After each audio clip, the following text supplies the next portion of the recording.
In the remote heart of Wilson Hill Wildlife Refuge, where the forests whisper secrets and shadows shift, lies a place steeped in stories of the unexplained. For generations, locals have shared chilling accounts, hunters encountering unearthly creatures, thermal scopes capturing things that shouldn't exist, and mysterious disappearances of those who dared to venture too deep. This is no ordinary wilderness. Here, every rustling leaf feels like a watchful presence, and every shadow seems to move with intent. Native legends speak of giants known as stone giants, powerful and unseen. And more recently, whispers of Bigfoot, Dogman, and even UFO sightings weave a web of terror that spans centuries. Tonight, 3 explorers, armed with cameras, tools, and courage, step into the unknown. Stone, a master of documenting the world's most mysterious places. War Dog, with decades of military service and unshakable instincts. Vasey, seasoned investigator, fearless in the unknown. Their mission begins at the edge of the forest, a place where settlers disappeared without a trace, and where native stories warn of creatures that stalk in silence. But what they're hunting goes far beyond Bonaparte's rumored fortune and gold. This is a quest for truth in a land where truth hides in the shadows. Welcome to SVC Explorers of the Unknown. And tonight they face Wilson Hill's darkest secrets, where history and the paranormal collide, and some mysteries refuse to stay buried. All right, where are we going? This is like spooky night. We're heading to the Wilson Hill Wildlife Refuge. That sounds squatchy. Don't worry, I brought the spotlight. It's on top of the truck. From Wilson Hill area, there's a lot of stories. 2 COs went out hunting whitetail. They were using thermal scopes and spotted something in the swamp. It was a Bigfoot, and it was ripping bullfrogs apart with its mouth, and what they saw was gruesome. They were very shocked to see that. They were both non-believers, and now they won't go out there and hunt anymore. They know something's out there. In this region, what are they called? But the Bigfoot is called the Janosqua. That's the Iroquois name for stone giant. They're known to throw rocks and large branches. The height, they say, is anywhere from 5 to 6 foot to full-grown adults. They've seen some that are up to 9 feet tall. They're nimble, almost gliding over the forest. There's a reason why you don't see them on thermals. Yeah. They probably observe us all the time and see what we do to each other. They probably don't want to be a part of that. If you know this area, you know every house that's older than 100 years is haunted. There's been a lot of weird disasters up here. Well, in the 50s, this whole water project, they flooded whole towns, right?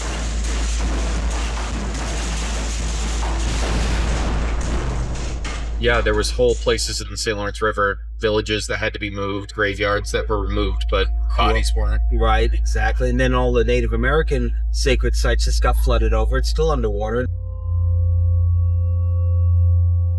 The Eisenhower project in 1950 was to widen the St. Lawrence River for large ships to be able to go down the river and into the Great Lakes. But where they did it, there was a lot of sacred land for the Native Americans. There were a lot of towns and villages that were sitting in the middle of the St. Lawrence River that had to be moved because otherwise they were going to be underwater. So a lot of these buildings were just left. There are churches under the river. There's a church, there's a playground, there's a school that you can scuba dive around. Where I'm going to take you guys tonight, there's a couple places, Wilson Hill being one of them. The Wildlife Refuge area, there are stories of Bigfoot, Dogman, but the craziest story is that there are 3 shipwrecks off the coast within a mile of each other, and the area is supposed to be haunted by the ships and the people that passed away on the ships. The latest one was 1800s. The most recent would have been 1970. The worst one would be called the Empress of Ireland. There were 1,400 people on board. 1,200 died. Oh my, ow, so many. Explosion. And then it went down quick, so people couldn't get off. It was one of the worst maritime accidents in U.S. history.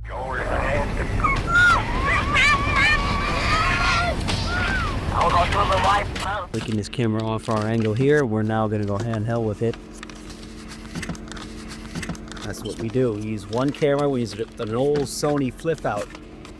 Even used, it's $1,000. So this is the location the other night where I actually ended up getting attacked and hit in the back of the head by something. Wait, what? Oh, this is... Yeah, me and Eric were sitting on that bench. The sentry went off. The Native American REM pod drum went off. We've had multiple voices come through here. We caught a face on camera. So you'll see a shadow actually moves in front of the device. Dude. Look at the moon coming up. Something moves in front of the flashlight, and here's the face right there. That's the face. Did you see the bruise on the back of my head? We're right on the St. Lawrence River right now. Yeah, I can see that. People love to fish here. They fish for carp, sturgeon, pike, bass. There's a famous ghost story that happened right here. 2 fishermen came here once with a small boat, and as they were fishing, they heard footsteps up behind them.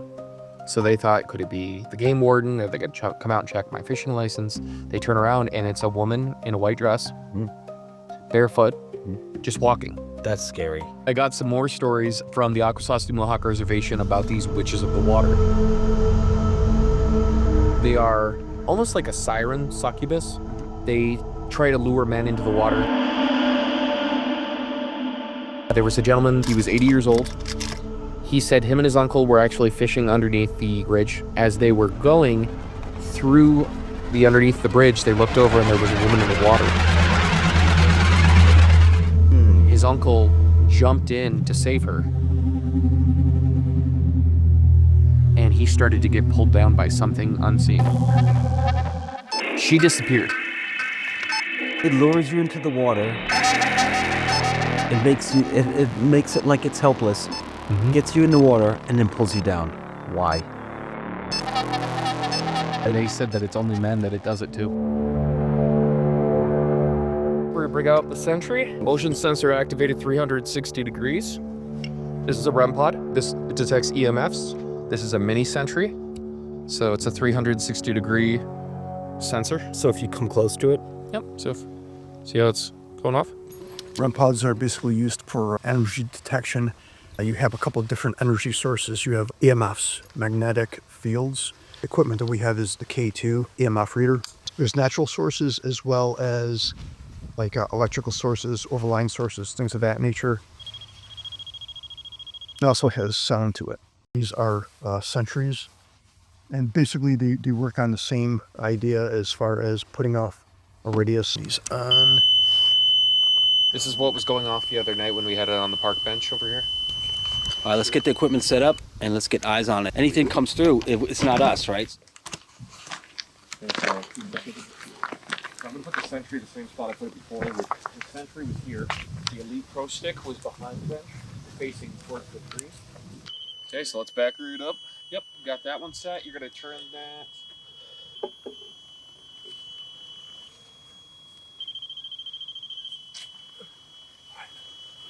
Okay, best thing to do is kind of back up about 10 or 15 feet. Looks like a cliff right here or something. What is this? It goes right down to the river. Oh, wow. So we're real close. Let's take a look at our surroundings. There's definitely something down here because I just heard a splash. So you want to be careful because you get things like muskrats, beavers. It can be a little bit. This is a path right down to the water. There's a beaver dam right there. Oh, wow. Already. Sentry's off. Yep. Dude, that's nuts. Oh, shit. Can you make one of the other devices go off?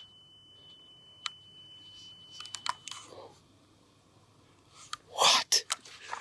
Dude. That was no edits. No, we walked over here and John was fucking over here already. If this is the spirit that talked to me the other night, can you make one of those devices go off again?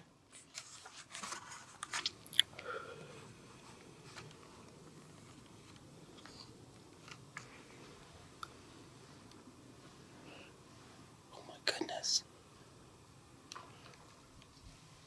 If this is a new spirit that is communicating, can you make one of those devices go off?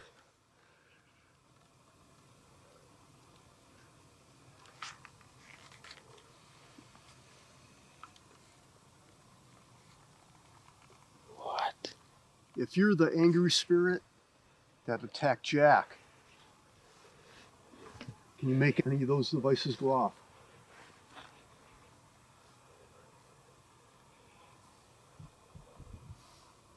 I think I heard something when you said that. I heard from back over here a voice.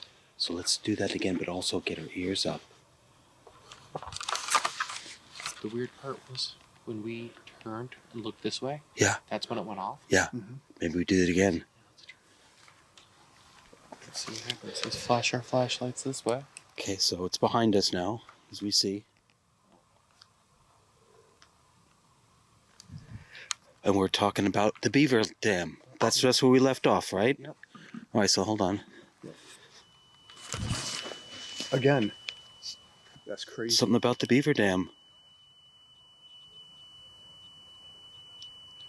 Wow, we're close on something. It has to do with the beaver dam. Yeah. Or at least over there. Can you make one of the other devices go off, please?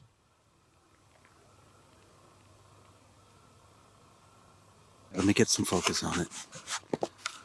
This thingy one is an angry beaver coming at you. Oh, all right, so where is it? It's right there. That's that large lump there. It's a beaver dam. Probably what we heard splashing out here. Put your light back on it. Yeah, blast it. There you go. I need that. That's big. It's massive, yeah. That's a really good size one. I mean, maybe it takes remnants of stuff up there, right? Evan and John, what are those? Those are moving. What are we looking at? Those two Seriously, stars. the 2 stars? They're moving. Keep an eye on them. Okay. Oh, I am seeing it. I've good eyes on it. It's moving. Take a... Yeah, they are. Oh, shit. It's on. They're disappearing. It did. One just went. Oh, fuck. There goes the other one. Where? Yeah, they're gone. They're gone. They just disappeared. I had eyes on it, and then I went back to see the... Sentry. They're gone. We just got UFOs. That's awesome. UFOs have entered the chat. I mean, we just got UFOs. Of course, right when I pan over... What? That's nuts. There's stories of USOs in the St. Lawrence. Yeah, Unidentified submerged objects that come out and fly. We just got evidence. You just caught it on camera, Evan. Dude, Let's go. Those weren't military flares or anything like that. No, they were moving sideways and they were... military flares usually come straight down and burn. Yeah, these actually had light and then they dissipated. Yep. You know what the cool thing was? I was on manual focus, which I was manually focusing on, which I don't usually with this camera, to get that. And then when that happened, I had good focus on it. Perfect. I saw the red lines, which is peaking on those objects. I nailed it. Yes. John watched them disappear. Yeah, one disappeared and then the other one did. And that's exactly when the beeping happened. Those are planes right there, so you can tell what a difference between a plane and what those weren't a flare. They weren't. Yeah, let me see this, because you're right, because it's flashing this one. Yeah, you can see the strobes. This has flashing lights right here. I know this is a plane. I'm zoomed in on it, and it was not that. What? That's crazy. Dude. Again. This is really hot here. That's a sentry. That means something has to physically move by it.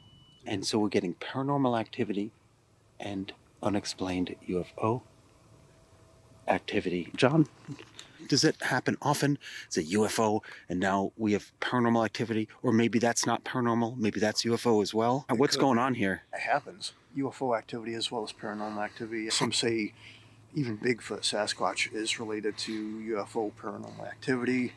Some don't believe it, some do. There are times where they all link up together.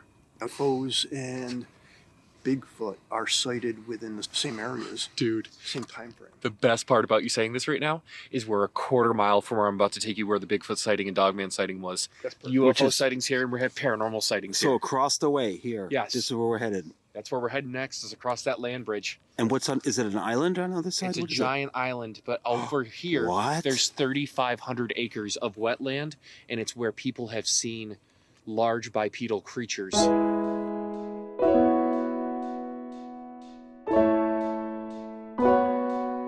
We're near the Canadian border. We're in upstate New York. We're on the St. Lawrence River.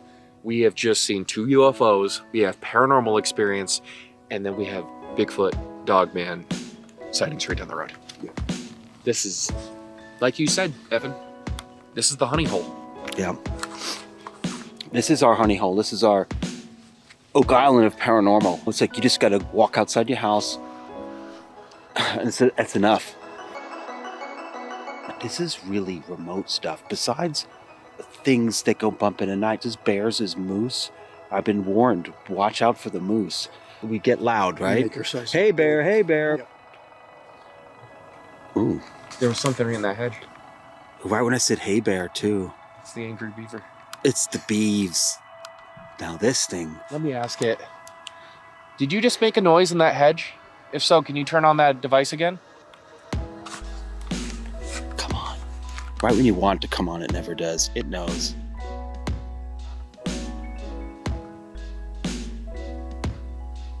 What a clear night out too. Look what's going on. You can see The Milky Way. right above you. Of course. So there's no clouds in the sky when we saw that. That shit disappeared. It went to hyperspace. What an event we just captured on tape. We just got paranormal and UFO stuff simultaneously at the same time. Yeah. And we're just starting the night. We just scored. That was huge. All right, so now I'm gonna do a test, and you film me. I'm gonna walk near the perimeter. Yep. And I'm gonna see what it takes to go off. Okay. Zoom in. Gotcha. This is what it takes. I'm moving right now, so if any of us were moving, it would have went off. It hasn't. So for it to go off, even if we were moving, it would need something more than just me walking this way. Oh yeah. Crazy. You're gonna have to get within 2 to 3 feet of it. What? Yeah. That's close. This is crazy that it happened like this. Yeah. So I'm walking right here next to it. It hasn't gone off.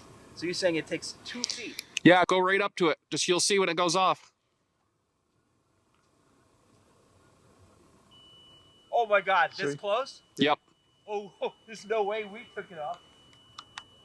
Oh, something was right here.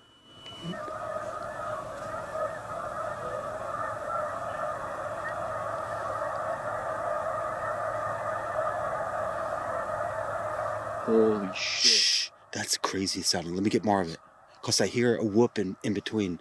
That we need to get over there. They don't fly at night unless there's a predator. So that means something has spooked them enough. Ooh. And that was hundreds, if not 1,000 geese. Yeah. We need to break that down later on, the audio of that. Because as they first take off, there was I heard something in between. See, this is how close you have to get, huh? Right there. That's nuts. Let's move on to the next spot. UFO, paranormal, on to Bigfoot. This is where the paranormal activity happened. See if there's anything of interest here.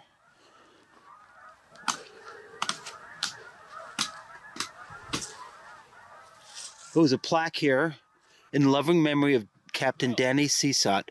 A bad day of feeling is still a good day.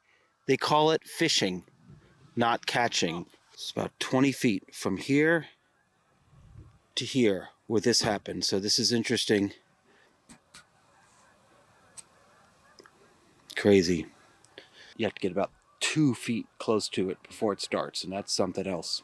We do what we do up here. We start one place, it leads us to another. Elite Paranormal Society, thank you so much for sponsoring us because you give us some of the best gear, and there's gear you guys haven't even seen yet. We have a remote control REM pod. We're busting it out tomorrow, hopefully. Oh, we definitely are. They made us a century that got us the results, so thank you, and let's move on. The next one. Yes. Hey, and good call on stopping here and actually doing it. We would have missed the UFOs. I would have one. Right? Explorers of the unknown, deeper than the bone, proving myth and truth, mark it on the stone. Stone cold faces, never shown. Step into the dark, each mystery our own. Explorers of the unknown couldn't do what we do without the help of Elite Paranormal Society for the ghost hunting gear that makes our adventures possible. Head over to their site and grab some top-quality gear for your next investigation. Special thanks to our teammates Unanswered Universe and Paranoid Normal, as well as Mohawk Mediums for their incredible insights. War dog scopes the scene, hear the ghostly calls. Faces got a vibe, telepathic sense. Stones got the gear, breaking down pretense. Over to our merch shop and grab a hat or two. You'll be helping us uncover even more mysteries. And if you've got a chilling story of your own, we want to hear it. Hey, we just want to say thank you so much for watching SVC Explorers of the Unknown, and if you like what you saw here on this episode, make sure to go check out www.thesvchronicles.com for behind-the-scenes photos, footage, and so much more. And remember guys, SVC Explorers of the Unknown doesn't just end on YouTube. Check out all of our social media links on our website. Here at Explorers of the Unknown, we tell history one ghost story at a time. We'll see you on the next exploration. Footsteps in the night, echoes through the halls. War dog scopes the scene, hear the ghostly calls. Spaces got a vibe, telepathic sense. Stones got the gear breaking down pretense.